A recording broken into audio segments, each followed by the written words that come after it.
যদি দুৰ্গা পূজাৰ সময়ত আমি স্বাস্থ্য বিভাগে দিয়া নীতি নিৰ্দেশ আমি পালন কৰোঁ আৰু দুৰ্গা পূজাৰ পিছত যদি কেছৰ ৰাইজ নহয় তেতিয়াহ'লে মই ভাবোঁ যে আমি বহুখিনি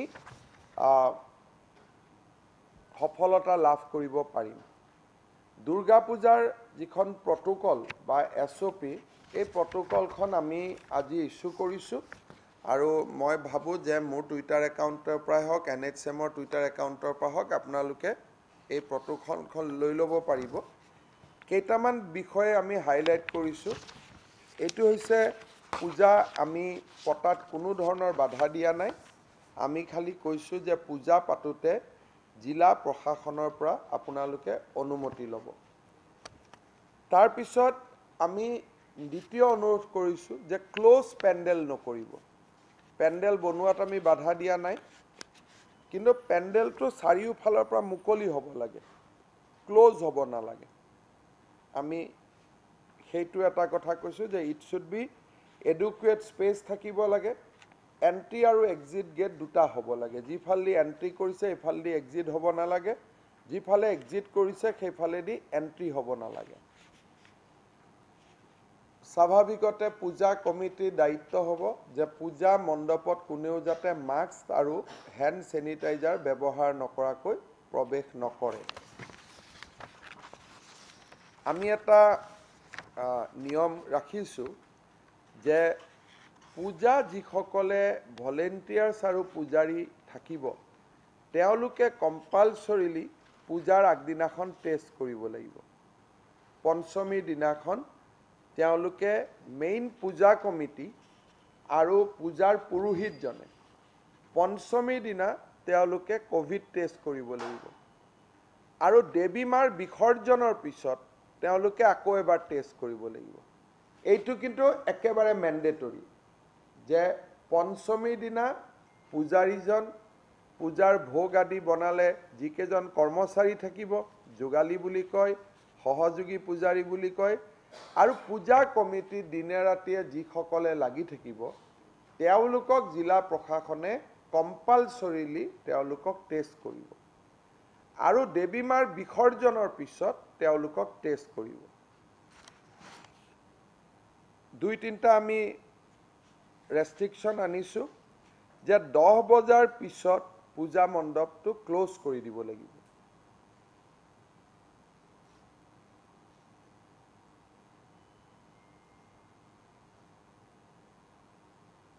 দ্বিতীয়তে পূজাৰ সময়ত আমি 2জন যুৱকে পিলিয়ন ৰাইডিং কৰিব নোৱাৰিব। মহিলাই পাৰিব, পিছফালে ল'ৰা ছোৱালীয়ে পাৰিব, বা 2জন মেল পূজাৰ কেইদিন পিলিয়ন ৰাইডিং আমি মানা কৰিছোঁ যে পূজাৰ কেইদিন 2জন পুৰুষে যাতে পিলিয়ন ৰাইডিং নকৰে। কালচাৰেল ফাংচন আমি মানা কৰিছোঁ যে পূজাত কালচাৰেল ফাংচন নালাগে, কিন্তু আৰতি কৰাত কোনো বাধা নাই, কিন্তু কোনো মাইক লগাই কালচাৰেল ফাংচন নহ'ব, কোনো ধৰণৰ প্ৰতিযোগিতা নহ'ব, কিন্তু আৰতি কৰাত কোনো বাধা নাই।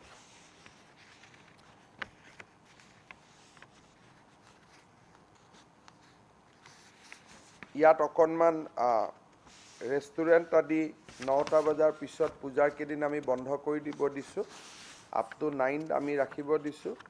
তাৰপিছত বাকী যিখিনি আছে সেইখিনি একেবাৰে সৰু সৰু, বহুত বেছি দীঘলীয়া তাতে একো নাই। যে 9টা বজাত ৰেষ্টুৰেণ্টখিনি বন্ধ কৰিব, পিলিয়ন ৰাইডিং নকৰিব, কালচাৰেল ফাংচন নাপাতিব।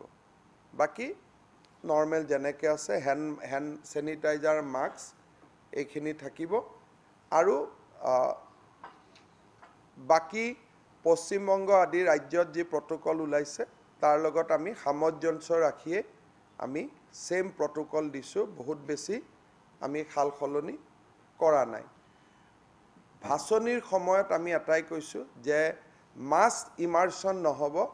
ডিষ্ট্ৰিক্ট এডমিনিষ্ট্ৰেশ্যনে মাত্ৰ এখন প্ৰতিমাহে একে সময়ত বিসৰ্জন দিয়াব আৰু ইমাৰ্চনৰ ডেট 2-3 দিনলৈকে ৰাখিব পাৰিব, যে আজি এখন, কালি এখন, পৰহি এখন, তেনেকৈ অৰ্গেনাইজ কৰিব আৰু ইমাৰ্চন কৰোঁতে ভাচনি কৰোঁতে কোনো প্ৰচেছন কৰিব নালাগে।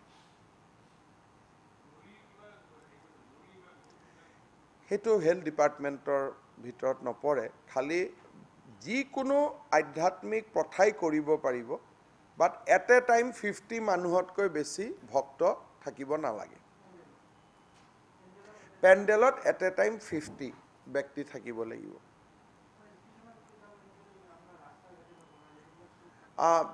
কাৰণ পেণ্ডেল খোলা হ'ব লাগিব, যিখিনি ৰেষ্ট্ৰিকশ্যন আছে বাকী জিলা প্ৰশাসনে চাব।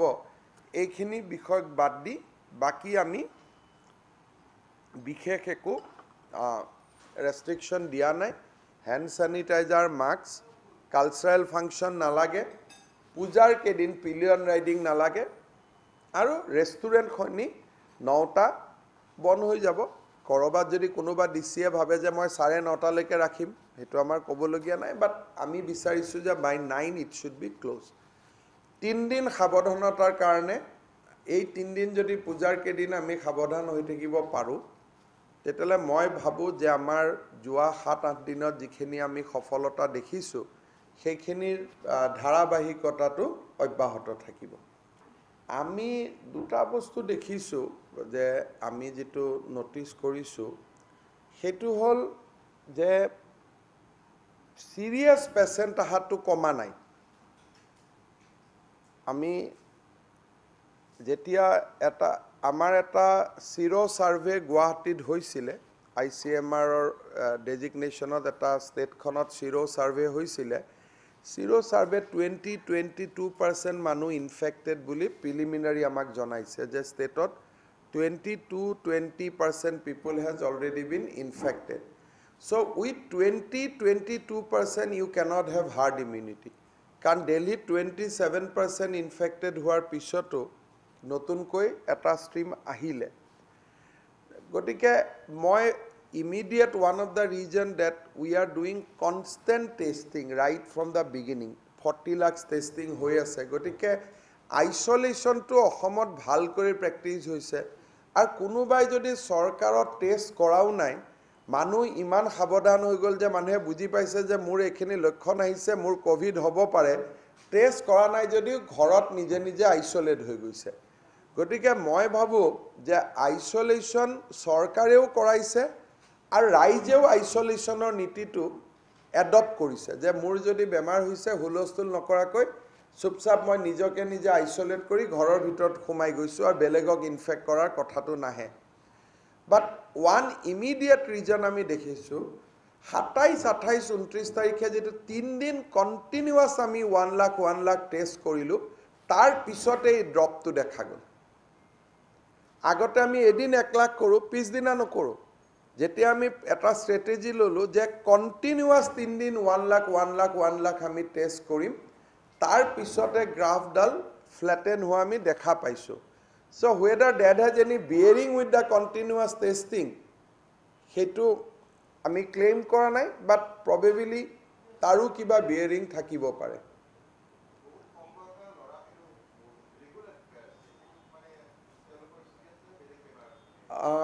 যিখিনি আমি ডেথ অডিট বৰ্ডৰ ফালৰ পৰা যিখিনি আমি জনাইছোঁ, সেইখিনিটোতো ক'ভিডত ঢুকাইছে। বাট আদাৰৱাইজো যদি আপোনালোকে ষ্টেটিষ্টিক্স চাব যায়, 900 যদি আমি কৈছোঁ যে, ধৰক আজি আমি কৈছোঁ যে 826 গৰাকী মানুহ ক'ভিডত ঢুকাইছে, এতিয়া আৰু কিমান ঢুকাইছে? এই সময়খিনিৰ ভিতৰত ক'ভিডৰ লগত ডিৰেক্ট সম্পৰ্ক নথকা, কিন্তু ক'ভিড বুলি সন্দেহ কৰিব পৰা, কিবা কৰিব পৰা আৰু 1000 ঢুকাইছে, 1800।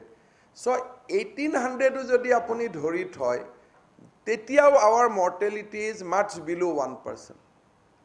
ইভেন এই সময়ছোৱাৰ ভিতৰত যিমান ডেথ হৈছে হস্পিটেলত, পানী লগা, জ্বৰ লগা, ক'ভিড, কিবা kidney problem, cancer problem, so' total death in hospital is 1800 and plus.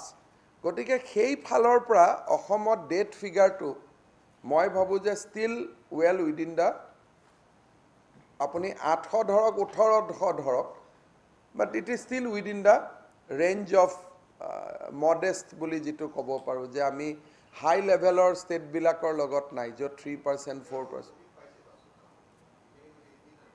আমি ক'ভিড পোৱা নাই, কৈছোঁ যে পষ্ট ক'ভিড ভাল হৈ যোৱাৰ পিছত যিমানখিনি আপুনি সন্দেহযুক্ত চব ধৰিব পাৰে, এজন মানুহ কেঞ্চাৰত ঢুকাইছে, গাড়ী এক্সিডেণ্টত ঢুকাইছে, তেওঁৰ ক'ভিড হৈছে, আমি তেওঁ গাড়ী এক্সিডেণ্টত ঢুকা বুলিয়ে ক'ম নহয়, কাৰণ গাড়ী এক্সিডেণ্ট হোৱা মানুহ এজনক ক'ভিডটো চাই পেলাইতো ক'ভিড ক'ব নোৱাৰি। কিন্তু যদিও সেইবিলাকক যোগ কৰি দিয়ে, এভৰিথিং যদিও যোগ কৰি দিয়ে, ইট ইজ 1800।